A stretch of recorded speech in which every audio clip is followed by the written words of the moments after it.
Bienvenue chez nous pour un nouvel épisode du podcast des nous sur la saison 2 de One Punch Man.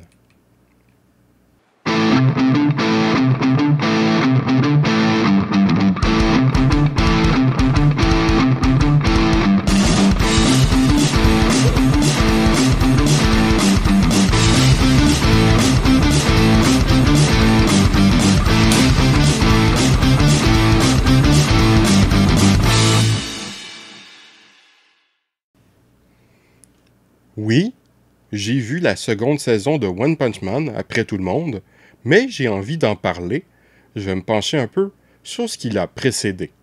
Cette série est à l'origine un web manga amateur publié sur Internet par son créateur One depuis 2009. Yusuke Murata, connu auparavant pour avoir illustré le manga de football Ace Shield 21, a découvert et fortement apprécié le webcomic. À son initiative, il a dessiné sur les scénarios de One un remake du web manga en manga professionnel publié sur le site de l'hebdomadaire Weekly Young Jump depuis 2012. Madhouse a produit en 2015 une adaptation animée de 12 épisodes. Chacune de ces versions ont rendu le truc encore plus fou. À la base, c'est une parodie de super-héros avec Saitama, un personnage principal tellement puissant qu'il vainc tous ses ennemis en un seul coup. Ce qui fait qu'il s'ennuie et cherche des défis à relever dans un monde où il y a des tonnes de super-héros de différents niveaux partagés par une association. Le web manga est originalement dans un style totalement amateur avec un dessin très quelconque. One s'est amélioré depuis, comme le prouve son manga professionnel Mob Psycho 100, donc il a été le scénariste et dessinateur de 2012 à 2017, mais ce n'est pas le sujet de mon propos. De toute façon, je n'ai pas lu ce manga ni vu son adaptation animée, pour le moment. Le remake est dessiné par un dessinateur plus expérimenté qui donne un visuel shonen super expressif, ce qui le rend beaucoup plus joli, tout en ajoutant à l'humour de par la différence avec ce graphisme et le scénario absurde, rendant le tout encore plus fou. Les malades de Madhouse ont rendu le truc encore plus fou avec de l'animation de malade, malgré un budget pas plus élevé que la moyenne des animés. Le sujet a dû inspirer les animateurs de chez Madhouse, qui ont su y injecter leur folie et ainsi faire un truc encore plus fucké. Encore plus fou.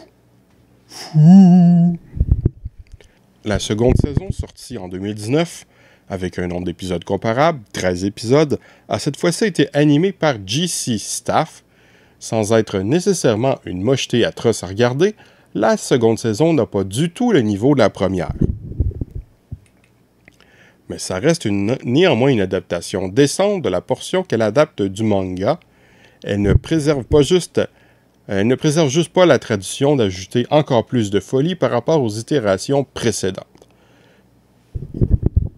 La saison alterne grosso modo principalement entre deux intrigues qui seront éventuellement vaguement liées.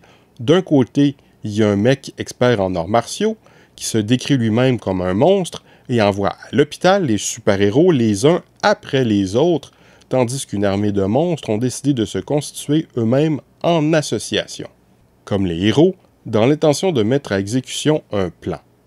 On débute en introduisant le nouveau méchant qui semble pas mal. Il va se révéler réellement intéressant quand on l'approfondira plus loin.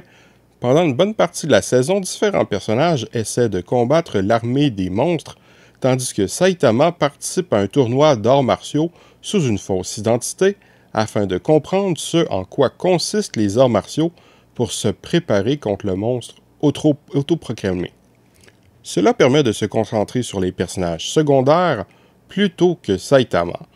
Très bonne idée pour une série aux héros trop puissants, enlevant toute tension et créant un running gag qui risque de devenir ennuyant à force, tout en permettant d'introduire de nouveaux combattants d'arts martiaux, surtout un qui risque de revenir dans la suite de la série, je présume, et tout en permettant de parodier les éternels tournois qui ici est totalement laissé au second plan avec des combats qu'on voit à peine.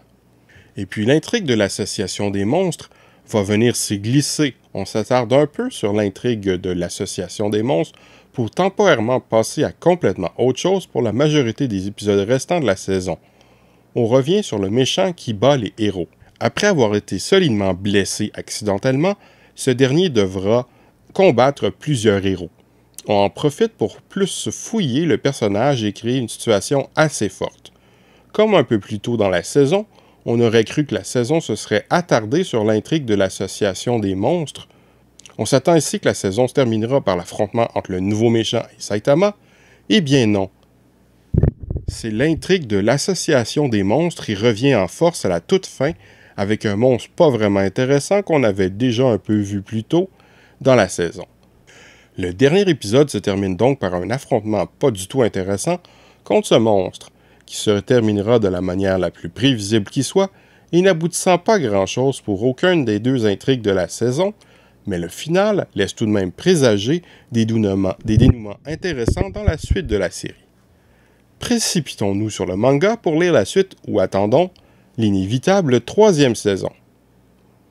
Au final, la 2e saison est souvent très drôle avec un scénario très correct, bien que cela manque clairement de résolution avec une fin qui fait un peu l'effet d'un pétard mouillé, sans oublier l'animation correcte mais sans plus, extrêmement décevante si on la compare à la première saison. Pour ceux qui se souviennent de mon système de notes, je donne une note sur 5, un 5 étant un chef-d'œuvre, un 4 étant une œuvre qui se démarque particulièrement, un 3 étant un divertissement honnête, un 2 étant une œuvre moyenne, un 1 étant une œuvre mauvaise, et un 0 étant une nullité absolue, tel que n'importe quel combattant en comparaison avec One Punch Man. Je donne donc à la 2e saison de One Punch Man une note de 3 sur 5. C'est amusant. Au revoir et à bientôt!